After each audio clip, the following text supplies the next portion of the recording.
கிறிஸ்துவுக்குள் அருமையானவர்களே, ஆண்டவராகிய இயேசு கிறிஸ்துவின் வெளியேறு பெற்றவருடைய அன்பின் நாமத்திலே உங்கள் அனைவரையும் அன்போடு கூட வாழ்த்துகிறேன்.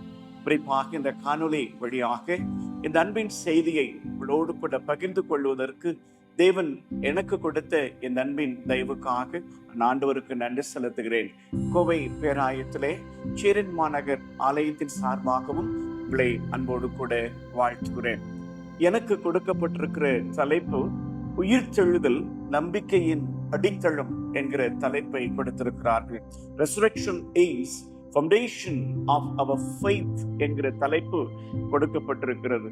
இதற்கு ஆதாரமாக பவுல் அடிகளார் ரோமாபுரியாருக்கு எழுதின கடிதத்திலே 6ஆம் அதிகாரத்திலே 4வது வசனத்தை ஆதாரமாக கொடுத்திருக்கிறார்கள். கிறிஸ்துவத்தினுடைய நம்பிக்கை இயேசு கிறிஸ்துவினுடைய உயிர்த்தெழுதலிலே அடங்கி இருக்கிறது. ஒருவேளை அனாஸ்டசிஸ் என்கிற ஒரு கிரேக்க பதம் அதற்காக பயன்படுத்தப்படுகிறது. அனாஸ்டசிஸ் என்கிற அந்த கிரேக்க வார்த்தை இந்த உயிர்த்தெழுதலுக்காக பயன்படுத்தப்படுகிறது. இதனுடைய அர்த்தம் என்னவெனில் எழுந்திருப்பது அல்லது மறுபடியும் எழுந்து நிற்பது என்பது இதனுடைய பொருள். பழைய ஏற்பாட்டினுடைய காலத்திலே இந்த உயிர்த்தெழுதல் என்ற சொல் இல்லை என்றாலும் உயிர்த்தெழுதல் நிகழ்வு நடைபெற்று இருப்பதை நாம் திருமறையிலே நாம் காணலாம். இயேசு கிறிஸ்துவினுடைய உயிர்த்தெழுதல் என்பது ஏதோ ஒரு நாள் மாத்திரம் உயிர்த்தெழுந்தாரே அல்லேலூயா என்று சொல்லி பாடிவிட்டு முடிந்து போன ஒன்று அல்ல, அல்லது முடிந்து போன ஒரு நிகழ்வு அல்ல. கிறிஸ்துவினுடைய உயிர்த்தெழுதல் நம்முடைய அன்றாட வாழ்க்கையிலே நம்மை இணைத்து அழைத்து செல்லுகின்ற ஒன்று.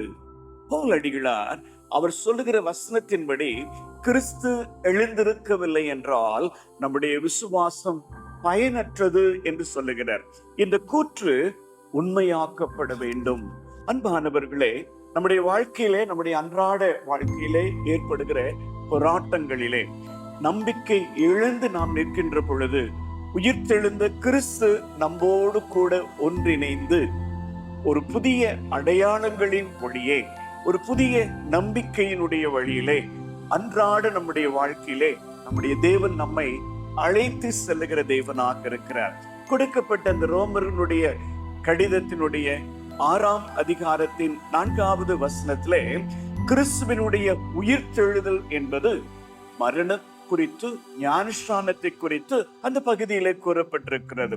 இதற்கு இணையாக கொலோசியருக்கு எழுதின கடிதத்திலே 2ஆம் அதிகாரத்திலே 12ஆம் வசனத்தில் சொல்லப்பட்டிருக்கிறது. அதோடு கூட இணைந்து ரோமர் 6ஆம் அதிகாரம் 3வது வசனத்தில் சொல்லப்பட்டிருக்கிறது.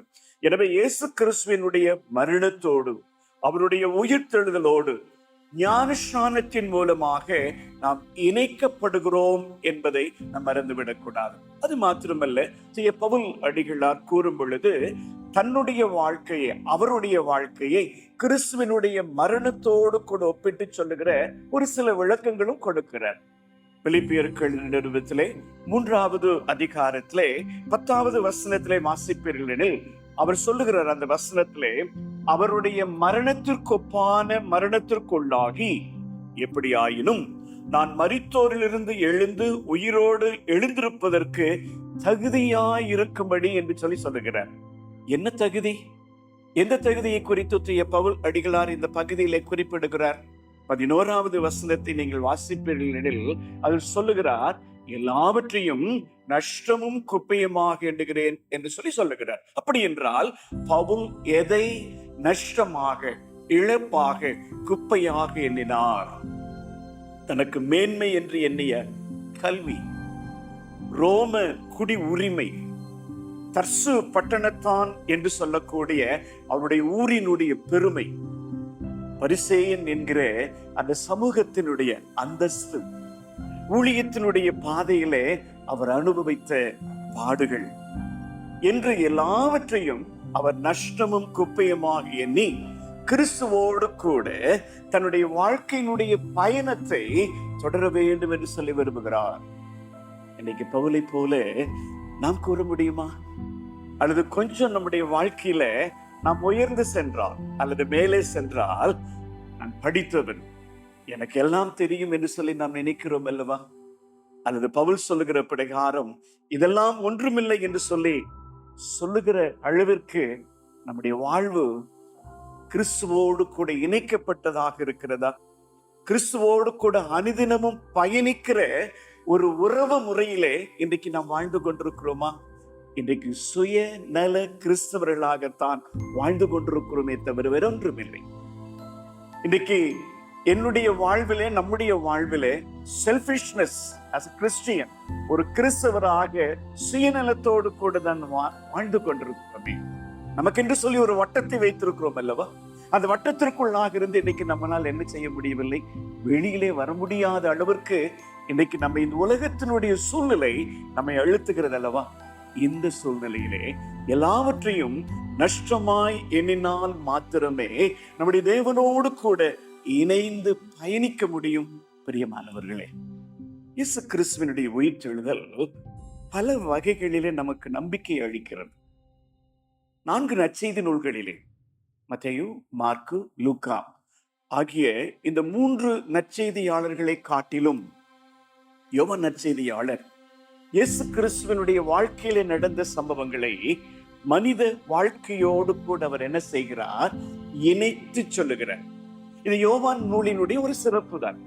அதே சமயத்துல ஒரு முக்கியமான ஒரு சம்பவம் யோவான் இயேசு கிறிஸ்துவினுடைய வாழ்வோடு கூட இணைத்து சொல்லுகிறார். லாசருவினுடைய மரணமும் உயிர்த்தெழுதலும். எவ்வாறு இயேசுவானவர் இந்த குடும்பத்தோடு அதிகமாக அன்பாயிருந்தார். எவ்வளவு அன்பாயிருந்தாலும் லாசருவுக்கு ஏன் இவ்விதமான சூழ்நிலை, ஏன் அவன் வியாதிப்பட்டு இறந்து போனார், இப்படிப்பட்டதான கேள்விகள் எழுந்தாலும் மரித்து போன லாசருவின் மூலமாக ஆண்டவர் மீது நம்பிக்கை வைப்பவர்கள் மரித்தாலும் உயிரோடு கூட எழும்புவார்கள் என்கிற சிந்தனையை தம்முடைய செயலின் மூலமாக இயேசு கிறிஸ்து என்ன செய்கிறார், இங்கு வெளிப்படுத்தி காண்பிக்கிறார். எனவேதான் யோவான் நற்செய்தியினுடைய 11ஆம் அதிகாரத்தினுடைய இறுதி வசனங்கள் மரித்து போன லாசருவை உயிரோடு கூட எழுப்புவதன் மூலமாக இயேசு கிறிஸ்துவினுடைய அற்புதமான செயல் நம்மை நம்பிக்கை வைப்பதற்கு தூண்டுகிறது. அந்த உயிர்த்தெழுதல், லாசருவினுடைய உயிர்த்தெழுதல் ஆண்டவரோடு கூட நாம் வைக்கிற அந்த பற்றுமைக்கு, நம்பிக்கைக்கு உதவுகிறது, நம்மை தூண்டுகிறது. ஒருவேளை மார்த்தாள் சொல்லுகிறாள் அல்லவா 21ஆம் வசனத்துல, ஆண்டவரே நீர் இங்கே இருந்திருந்தீரானால் ஒருவேளை என்னுடைய சகோதரன் மரித்திருக்க மாட்டான். இது ஒரு நம்பிக்கையற்ற ஒரு வார்த்தையை அந்த இடத்துல சொல்லுவதை போல, ஒரு வினாவை எழுப்பதை போல அந்த இடத்துல சொல்லுவதற்குண்டான காரணம் அவருடைய உள்ளத்தில் இருந்த ஒரு அங்கலாய்ப்பு.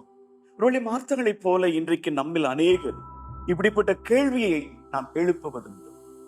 ஏன் என்னுடைய வாழ்க்கையிலே இத்தனை துன்பங்கள், ஏன் என்னுடைய வாழ்க்கையிலே இந்த துயரங்களின் மத்தியிலும் தேவன் என்னை இந்த உலகத்தில் வைத்திருக்கிறார்.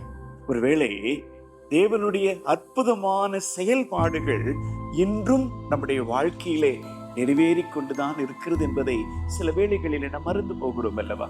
ஒருவேளை உயிர்த்த ஆண்டவர் நம்மோடு கூட வாழ்ந்து கொண்டிருக்கிறார் என்பதை நினைத்து இன்னைக்கு நாம் அவரை போற்ற வேண்டும், அவருக்கு நாம் நன்றி சொல்ல வேண்டும். ஒரே ஒரு சம்பவத்தை சொல்லி நான் முடிக்க விரும்புகிறேன். The first Protestant missionaries என்று சொல்லக்கூடிய பர்த்தலமேயு ஜீகன் ஆல்க் and ஹென்றி ப்ளூட்ஷோ ஜெர்மனி தேசத்திலிருந்து தரங்கம்பாடிக்கு அவர்கள் வந்து இருக்கிறார். கப்பல் தளம் தரங்கம்பாடியிலே இல்லாததினாலே நடுக்கடலிலே கப்பல்கள் நங்கூரமிட்டு நின்றுவிடும். கரையிலிருந்து தோணியின் மூலமாகத்தான் அழைத்து வருவார்கள். இவ்விதமாக இருந்து கொண்டிருந்த சூழ்நிலையிலே ஜீகனையும் ஹென்ரியையும் ப்ளூட்ஷோவையும் அழைத்து செல்வதற்கு யாரும் வரவே இல்லை. ஹென்றி ப்ளூட்ஷோ சொல்லுகிறார், ஜீகன், நாம் நம்முடைய தாய் நாட்டிற்கு திரும்பி சென்று விடலாமா?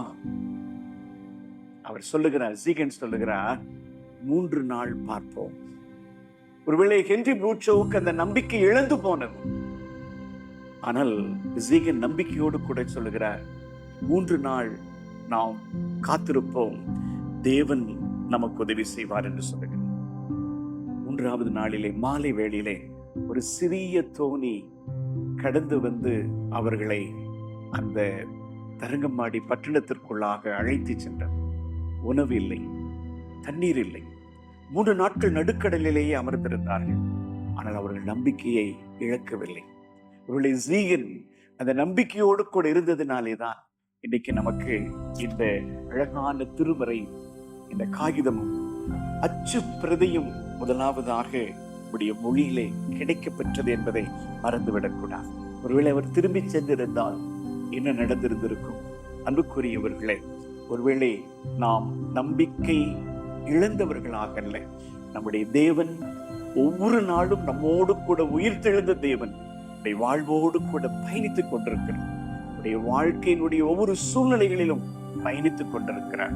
அந்த விசுவாசத்தோடு, நம்பிக்கையோடும், நம்முடைய தேவன் நம்மோடு கூட வாழ்ந்து கொண்டிருக்கிறார் என்கிற உணர்வோடும், உயிர்த்தெழுந்த ஆண்டவருடைய நம்பிக்கையோடு கூட வாழ்க்கை பயணத்திலே தொடர்ந்து பயணம் செய்வோமா என்ற வார்த்தைகளை தேவன் தாமே நமக்கு கிருபையோடு கூட ஆசீர்வதித்து தருவாராக. கண்களை மூடி ஜெபம் செய்வோம். அன்புள்ள ஆண்டவரே, உமக்கு நன்றி செலுத்துகிற கர்த்தாவே, உயிர்த்தெழுந்த ஆண்டவர் இன்றும் என்னுடைய வாழ்க்கையோடு கூட கர்த்தாவே பயணித்துக் கொண்டிருக்கிறேன். எல்லா சூழ்நிலைகளிலே நீர் பயணித்துக் கொண்டிருக்கிறேன். அதற்காக நாங்கள் உமக்கு நன்றி செலுத்துகிறோம் கர்த்தாவே. எங்களுடைய கரம் உம்முடைய கரத்தோடு கூட இணைந்திருக்க வேண்டும். எங்களுடைய வாழ்வு உம்மோடு கூட இணைந்திருக்க வேண்டும். எல்லா சூழ்நிலைகளிலே நாங்கள் சோர்ந்து போகாமல் என் தேவன் எங்களோடு கூட உயிரோடு வாழ்ந்து கொண்டிருக்கிறார் என்கிற விசுவாசத்தின் நம்பிக்கையோடு கூட என் வாழ்க்கையிலே தொடர்ந்து பயணிக்க கர்த்தர் எங்களுக்கு கிருபை செய்யும். இயேசுவின் மூலமாய் கெஞ்சுகிறோம் எங்கள் நல்ல பிதாவே.